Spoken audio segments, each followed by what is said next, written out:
Hey guys, as requested, I'm going to be going through some of the trials this week and doing some updated guides on these trials. Now, these clears I'm going to be doing are not specifically budget runs. They are mostly intended for me to go in and explain the fight. Now, some of these trials you can obviously just take an overpowered friend like a Sephiroth or an Angela or something and like one or two turn these clears. But this is more for me to explain the fight in detail so you can understand like what's going on, so you can build your own team just in case you don't have access to like one of those really powerful either units of your own or friends to build one for you. So we're going to be going to Scorn of the Demon Chimera first with the extreme version. The missions are no items, summon an Esper, and 15 turns or less. Now this fight is a demon and a beast. It's very weak to ice, partially weak to lightning, and heavily resist all other elements. So you really want to go with ice or lightning if possible. Now, of course, you can go off element if your unit is strong enough. You might have seen in the past, I killed this in 6 turns with Sephiroth, even though he's a dark unit. It can be done, but preferably you want to go with magical ice or lightning. Probably the strongest unit to carry this would be Angela, if you can get an Angela friend. I haven't actually done it with her, but I would assume she could probably do this in 2, maybe even 3 turns or less. I'm not sure. But we're going to be going with a physical team just to intentionally slow the fight down a little bit. We're not going to take a friend. You can if you want to, and you should, but we're not going to. This is the team we're going to go with. Now, some of the things the boss does, he alternates between physical and magical damage. The physical damage can all be evaded and covered. So we're going to use Maeve to evasion cover the physical turns. The physical is turns 1, 3, 6, 8, and that cycle. It's a 5-turn repeating cycle. The magical turns are turns 2, 4, and then 7 and 9.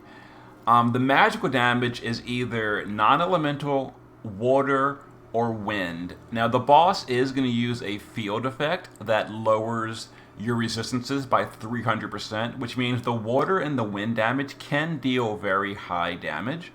The field effect can be overridden by a field you apply yourself.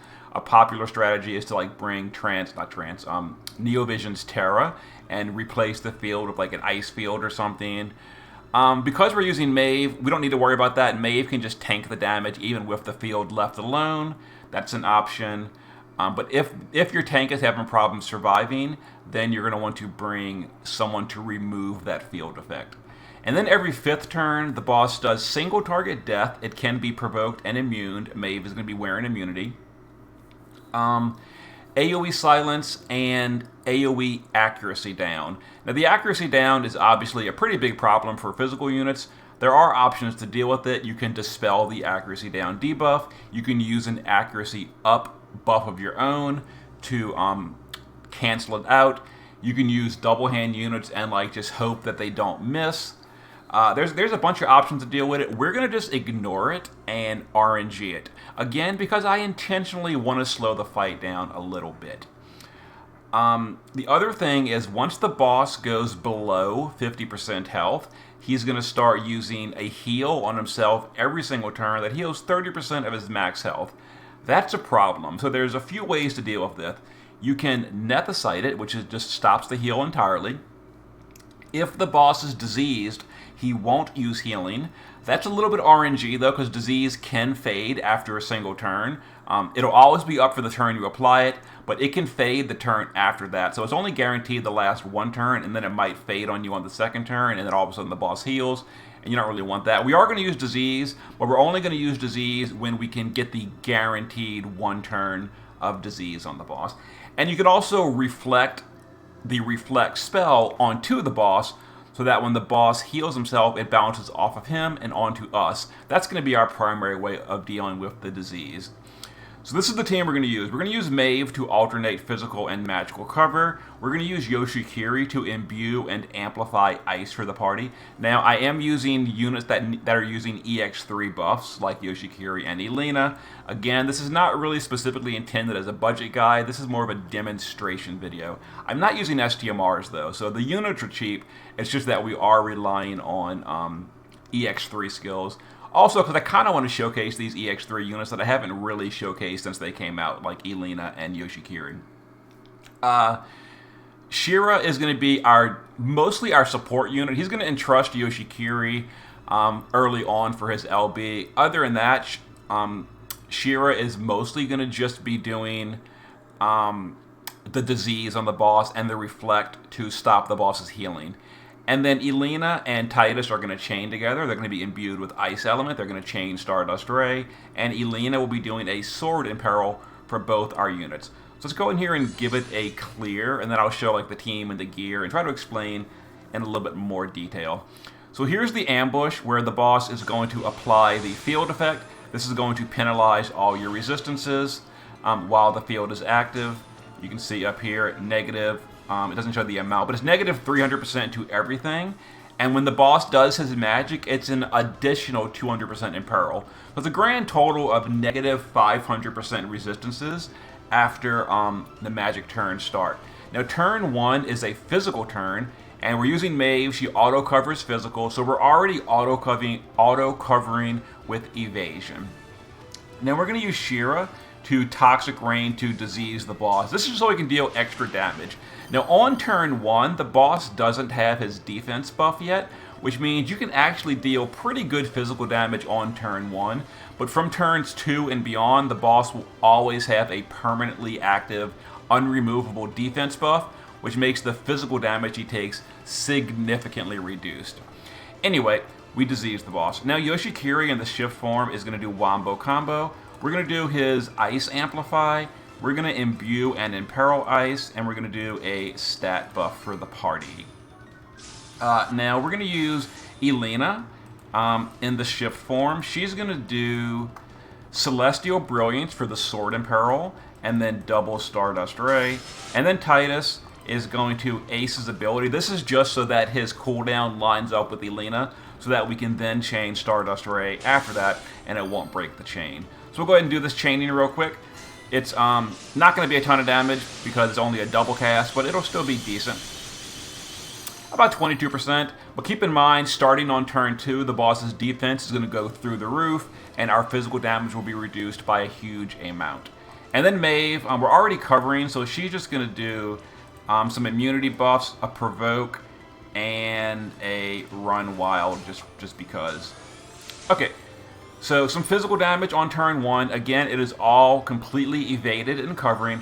There's the defense buff. That'll be there for the rest of the fight. It can't be removed. It can't be prevented. It's just a thing that happens. It's really a fight designed for mages, and I should be using mages. It's just that I don't really have any good ice or thunder mages, really.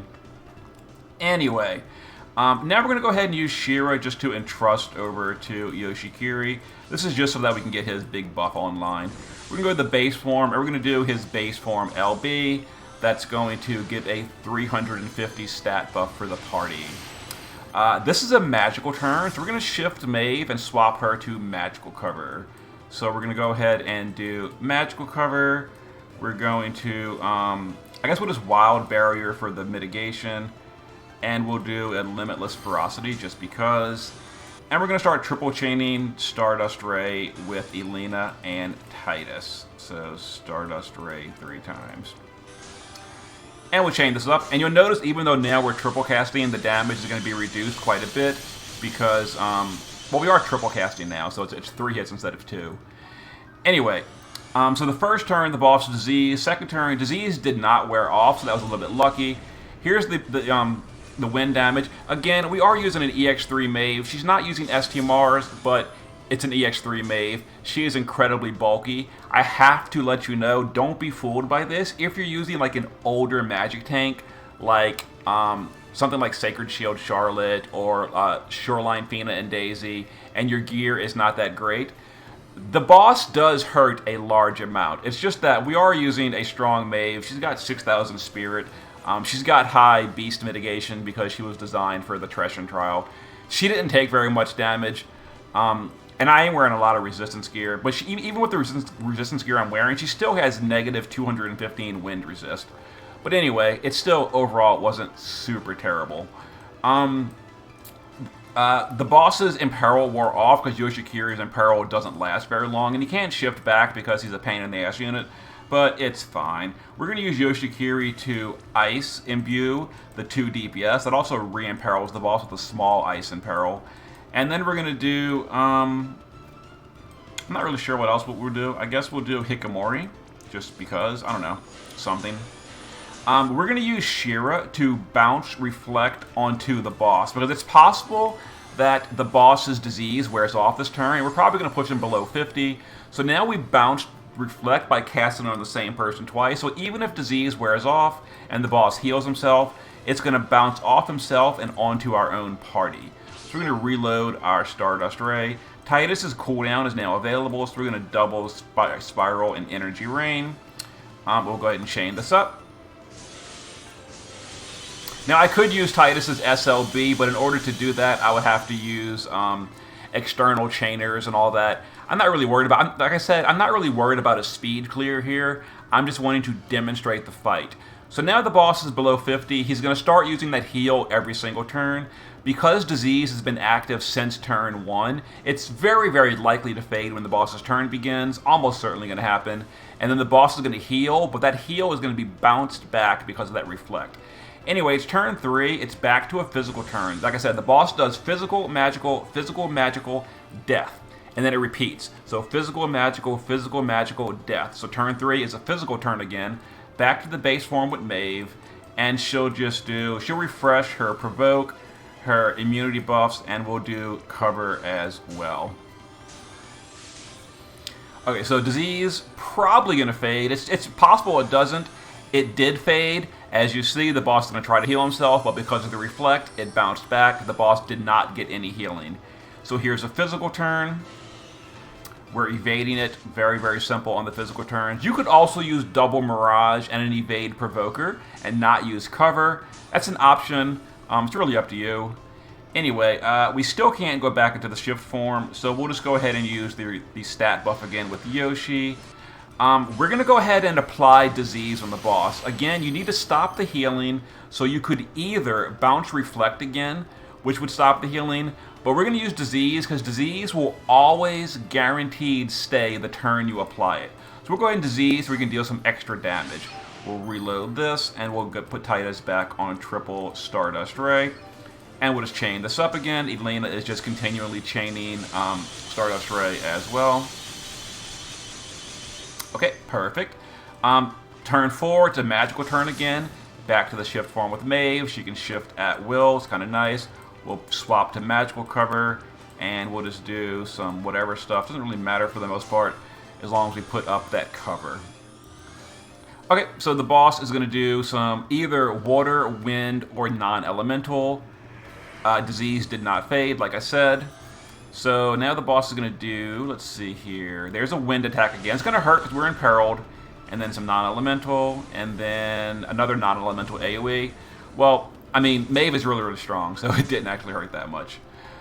We can finally go back to the shift form with Yoshikiri. So we're going to do that. We're going to wombo combo. Our LCD cooldown has one more round on it. We're going to go ahead and do the good Ice Imperil again. I guess we'll Chakra Purge, and you know what we're going to do? We're going to 2-hit combo. We're going to Ice Scroll, and really there's not much to do. I guess we'll Ninpu Bunchin, because why not? Let's see. Energy Rain is not available. The boss is diseased. We're going to go ahead and put up Reflect again, so that when disease does fade, it doesn't heal the boss. Alright. Let's go ahead and chain this up.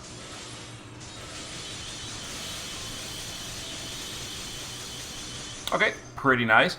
Now turn 5, like I mentioned, is the death, the accuracy down. It's also a mana drain. I forgot to mention that earlier. So we're going to go to the base form, and we're going to put up base form cover again with Maeve, because she's going to get mana drained. Now you could use things like provoke with someone else. You can use mana restoration etc. We're just going to go ahead and put up physical cover because the turn after the mana drain turn is physical again. So she'll have physical cover still on turn 6. There's the healing. As you see, the boss's disease did wear off, which caused the boss to heal. But because we bounced Reflect onto the boss, the heal didn't really matter. Here's the death attacks. Here's the AoE silence. There's the mana drain. There's the accuracy down.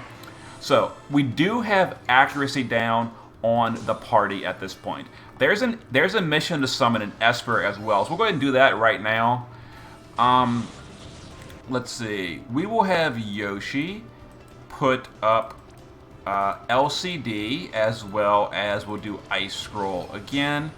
The boss's disease did wear off. You see Yoshi missed because he's accuracy down. Shira will put up Toxic Rain to disease the boss again. We'll reload this. Titus will Spiral, and Energy Rain. Okay, so we are accuracy down. Titus is using True Double Hand. Now, Elena's back in the base form, and I don't think she can shift this turn. She can't. So she's dual wielding. She doesn't have accuracy up, so there's a very, very high chance Elena misses because of accuracy down. Because we're not dealing with it, we're just ignoring it.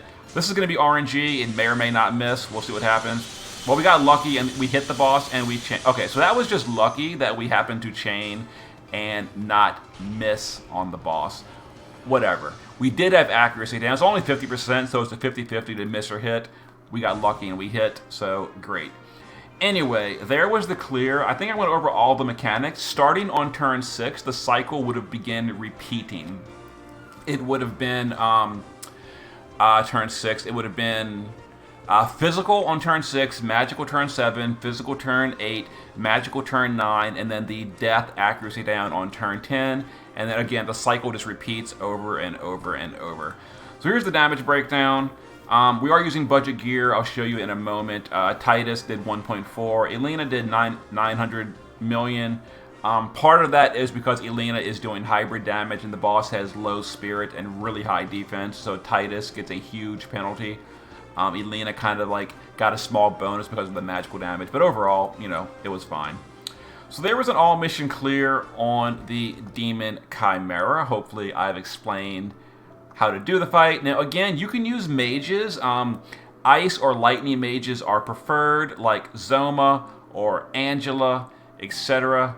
You could also, again, you could just overpower it with like really powerful premium units like Sephiroth, Auron. Auron's probably not the best just because you can't entrust spam him, and you really want to entrust spam if you're going with like the premium DPS. But Tifa could work, etc. Anyway, so the team we used, we didn't use ST Mars, but it is EX3 team. So base form of Maeve is using some evasion gear, status immunity, and that's pretty much it. Just evasion gear and death immunity as well. Shift form is using a magical build. We're using budget gear, so her stats aren't super great. Only 200 water and wind resist. And here is the setup we're using. Just I stuck some cheap TMRs on her from a 3-star unit. We just used a spirit card. And yeah, you can use any magical or physical tank you want. And for the physical damage, again, you could use double Mirage and single target evasion provoke. And you don't even need a physical tank if you don't really want one. Yoshikiri is just using mana regen and his TMR in both forms. He was mostly for the Ice Imbue and the Ice Amplify. It's a nice 45% Ice Amplify. This is only available at EX3. If you don't have an EX3 Yoshi, a great alternative is General Celeste. Bulwark works as well. Bulwark can do Ice Imbue, Ice Imperil, and Demon Killer, which is really good. Other options are, who else is good for Ice Imbue? Celeste, Yoshi, Bulwark. Is there anyone else that might be it on global for external Ice Imbues? Maybe I'm forgetting someone. Anyway, we used Yoshi EX3 just to use him, and you can swap him out with like Bulwark. Shira was for dual cast Reflect on Carbuncle. So Carbuncle has Reflect learns. He's got dual cast from Soul of Thamasa. He entrusted Yoshikiri on turn 2 so that we could get Yoshikiri's big LB up on turn 2. He doesn't have Warren Spirit. Other than that, he just had Toxic Rain and Dual Cast Reflect. That's all he really did. He kept the boss diseased when possible and kept Reflect on the boss. Starlight Elena in the base form is using a dual wield build versus Beast and Demon. Again, no STMRs. We're just using all cheap stuff, except for free STMRs. Like this one was a free one, so I consider that, allowable. Anyway, in the base form, she had 300 Beast and 280 Demon. And then in the shift form, which is now actually worth using if you have her at EX2 or better, she had 6,000 attack and magic, basically. No STMRs again, except for her own. And there we go. And the shift form had 230 Beast and 280 Demon. And then Titus, again, cheat build. We're using Turfing, the Legend of Mana Sword, because it's a good variance weapon, really, really good. Sword in Peril came from Starlight Elena. And again, this is an EX3 buff. If you don't have her EX3, you could get another Imperil externally. For example, if you're using like Bulwark, you can give Equipped Instrument and a two-handed instrument to Titus, stuff like that. But we did use Sword in Peril, so we used a sword on Titus. Beast and Demon Killer build, no STMRs except for maybe his own, I think. Actually, no, we're not even using his own. No STMRs at all. 275 Beast, 300 Demon, and we didn't use his SLB. If we had, it would have been a lot higher burst damage. It just complicates it a little bit because then you have to externally chain. I could have done that. I could have chained Bolting Strike with Yoshi and Elena, and then we could have capped Titus's SLB. Would have been a lot quicker, but again, as I mentioned like 5 times at this point, I wasn't trying to do a speed clear. I was trying to explain every single turn. But there is the updated Demon Chimera build, or clear. I will do more trials soon. See you then.